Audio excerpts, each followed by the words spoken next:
The long-awaited return of Geshulin is finally here in Wuthering Waves, and it's a big one. After years of silence since the 1.0 release, Geshulin has officially reappeared in the latest story update. And with that, we now have real clues about his element, weapon type, and potential release window. Today, we'll break down when he might finally arrive as a playable 5-star. Also, we have a big update on Scar, the most awaited character since his very first appearance in the game, and his dramatic fight with Jinshi, which ended with him locked up in jail. Now, he's back again in the 2.7 trailer, officially confirming his return for the next major story update. And thanks to some new info, we now have our clearest picture yet of what's next for him, along with updates and info on version 3.0. So, there's a lot to say in this video. Watch till the end because I don't want you to regret missing half the details. Now, as always, take this info as a bite of spring pastry, and let's dive in! Geshulin has always been one of the most mysterious figures in the Wuthering Waves narrative. His first and only appearance was all the way back in the 1.0 story arc, during the early Gion storyline. That appearance was a clear signal. Geshulin's story isn't over. His reintroduction looks like the first step toward a major narrative role in the upcoming 3.x cycle. While we don't have any official confirmation yet of Geshulin's kit or banner release, there's a growing amount of internal data and consistent hints pointing to his playable form. Based on what's surfaced, Geshulin is expected to be a 5-star Havoc Broadblade Resonator and take the role of a main DPS. His kit appears to focus on high-risk, high-reward gameplay, trading HP for increased damage. He'll use wide-ranged area attacks, featuring charge slashes and chain explosions. He'll also have HP-based mechanics that amplify damage at the cost of survivability. There could be some self-healing or damage reduction traits to balance the risk. He may also have synergy with Havoc-based team effects, like the Havoc Bane. The Geshulin and Chisa pairing could become one of the strongest Havoc teams in the game, with Chisa providing support and utility, while Geshulin takes the main DPS spotlight. Now, when can we expect him to arrive? Based on Kuro's usual pattern, characters who return to the story after long absences typically debut as playable units within 1 or 2 major versions. That means the earliest possible release window for Geshulin is likely after version 3.1, though it could shift depending on how the 3.0 patch unfolds. His reappearance in the 2.7 storyline is clearly setting up something bigger, possibly a new arc. Some theories even suggest Geshulin might serve as a moral opposite to Scar, connecting the two together in a future storyline. If that happens, their encounter could define the tone of the 3.x chapter, and set the stage for one of the most significant story conflicts in the game so far. LD Shop is the go-to trusted top-up platform, created by the LD Player Emulator team, specializing in affordable Lynites and exclusive Lynite Pass deals. With their innovative self-top-up method, your purchases are more secure and incredibly fast. Just enter your in-game ID and watch your rewards land in your account within seconds. And here's the best part. If you register using my special link, you'll instantly get a 15% off coupon. Don't miss out on this savings opportunity. Check out the pinned comment or the video description to claim your discount and unlock your favorite in-game items right away.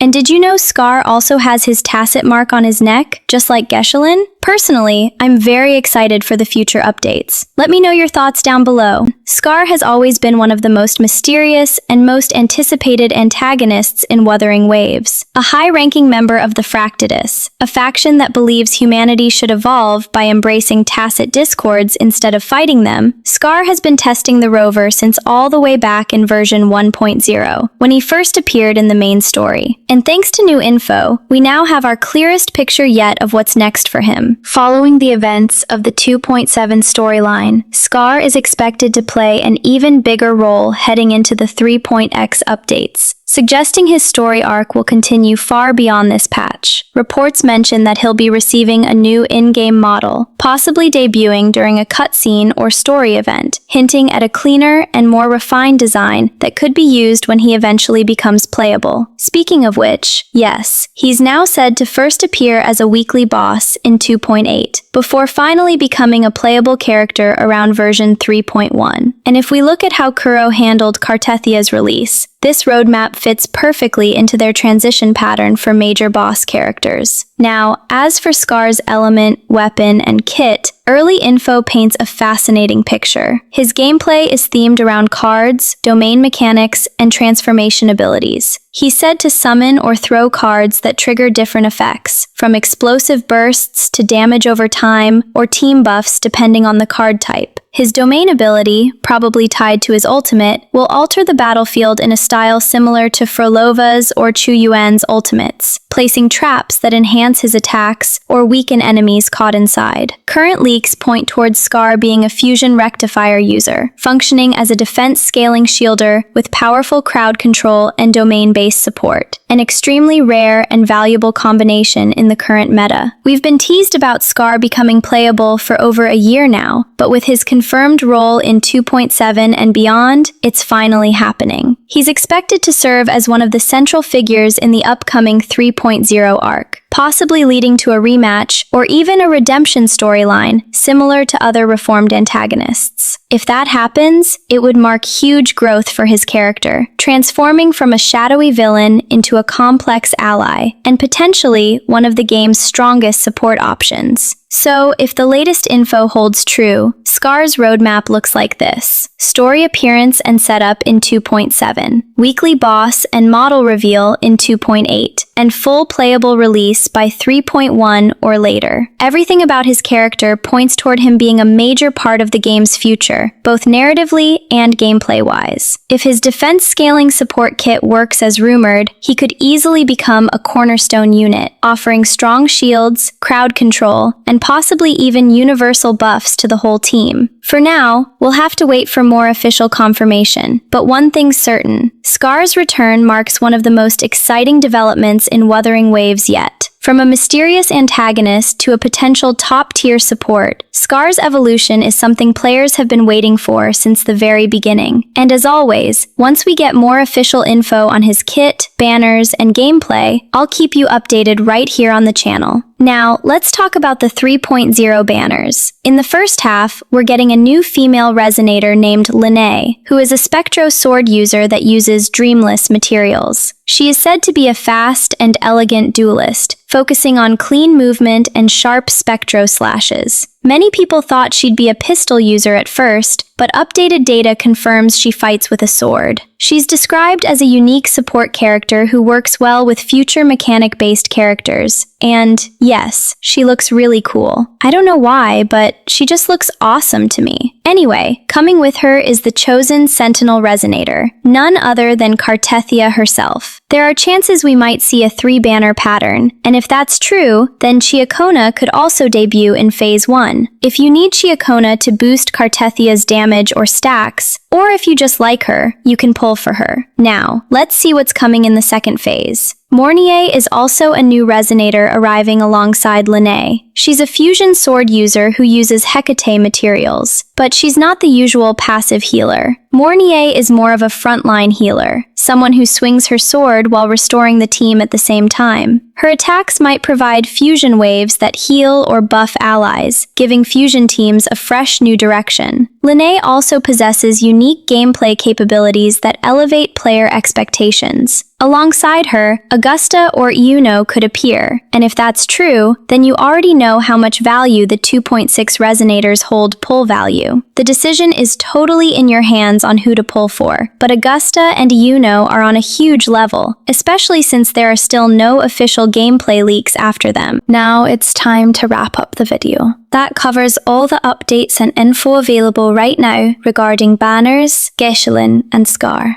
I'm feeling tired making this video, but honestly, there's no tiredness when it comes to my audience. For those interested in more Wuthering Waves content, subscribe for continued analysis and leave a like if you found this video useful. Thank you for staying until the end. Your continued support means a lot. See you next time.